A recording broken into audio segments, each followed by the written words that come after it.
عزیز دوستوں، بزرگوں اور بھائیوں، ہمارے معاشرے میں بہت سارے ایسے لوگ ہیں جو انجانی قسم کی مایوسیوں کا شکار ہیں۔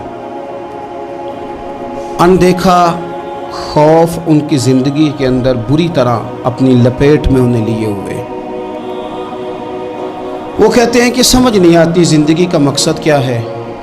اٹھتے ہیں، چلتے ہیں، تھوڑا بہت کام کرتے ہیں، کھاتے ہیں، سو جاتے ہیں۔ بہت سارا وقت ہمارا بور ہونے میں گزر جاتا ہے۔ بہت ساری سوچیں ہیں جو ہمارا پیچھا نہیں چھوڑتی۔ بہت سارے وسوسے ہیں جو غالب ہونے کو آتے ہیں معاذ اللہ۔ وہ لوگ کہتے ہیں کہ دن چڑھ جاتا ہے، رات ہو جاتی ہے، زندگی اسی طرح ہماری بیت رہی ہے۔ ہم ہیں کہ سمجھنے سے آ رہی ہیں کہ یہ سارا کچھ کیا ہے۔ عزیز ساتھیوں، عزیز دوستوں، یاد رکھیے گا کہ اللہ تبارک و تعالیٰ نے انسان کو جو پیدا کیا ہے تو بڑا ہی بامقصد پیدا فرمایا۔ اب کوئی اپنے مقصد کو بھول جائے اور جان بوجھ کر ان چیزوں میں الجھ جائے جو اسے مقصد سے بھی دور لے جائیں اور اس کا دینی، ایمانی، روحانی نقصان بھی کریں، تو پھر بہت سارے گڑھے ایسے ہیں جو ہم نے خود اپنے لیے تیار کر لیے۔ اللہ تبارک و تعالیٰ نے قرآن مجید کے اندر ارشاد فرمایا، جو آیت کا انداز ہے اور قرآن مجید کا جو سمجھانے کا طریقہ ہے، اگر اسی پر آپ غور کر لیں سادے ترجمے پر ہی، آیات کا پس منظر تو یہی بتا رہا ہے کہ کفار کو سمجھایا جا رہا ہے، پر یہ کہ قرآن تربیت تو ہماری کرتا ہے نا۔ اس عنوان پہ جو ہمارے لیے قرآن مجید نے انمول موتی دیے ہیں ان پر بھی تو غور کرے نا۔ رب فرماتا ہے فَحَسِبْتُمْ أَنَّمَا خَلَقْنَاكُمْ عَبَثًا، کیا تم نے یہ سمجھ لیا ہے کہ ہم نے تمہیں بیکار پیدا کیا ہے؟ وَأَنَّكُمْ إِلَيْنَا لَا تُرْجَعُونَ، اور یہ کہ تمہیں ہماری طرف لوٹ کر نہیں آنا۔ کیا تم نے سمجھا ہے بیکار ہے تمہارا پیدا ہونا، بڑا ہونا، مشکلوں سے ماں باپ کا تمہیں پالنا؟ یہ سارا کچھ ایسے ہی ہے۔ یہ تو اس مالک نے تمہیں بنایا ہے جو ساری حکمتوں کو جاننے والا ہے، جس کا علم، جس کی قدرت، جس کی حکمت ہر چیز کا احاطہ کیے ہوئے، اس نے تمہیں بنایا۔ تم جب اپنا مقصد ہی بھول گئے، مقصد کیا تھا؟ وَمَا خَلَقْتُ الْجِنَّ وَالْإِنسَ إِلَّا لِيَعْبُدُونَ، رب فرماتے ہیں جن اور انسان میں نے اپنی عبادت کے لیے پیدا فرمائے۔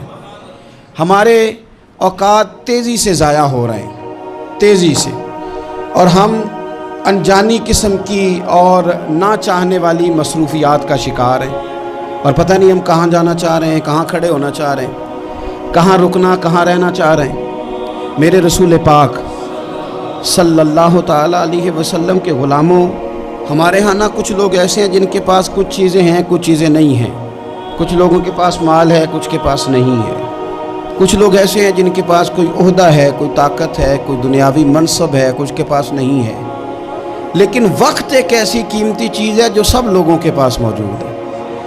اب شرط یہ ہے کہ اس کو صحیح کر کے ترتیب دیا جائے، اپنے اوقات کو فارغ نہ گزارا جائے۔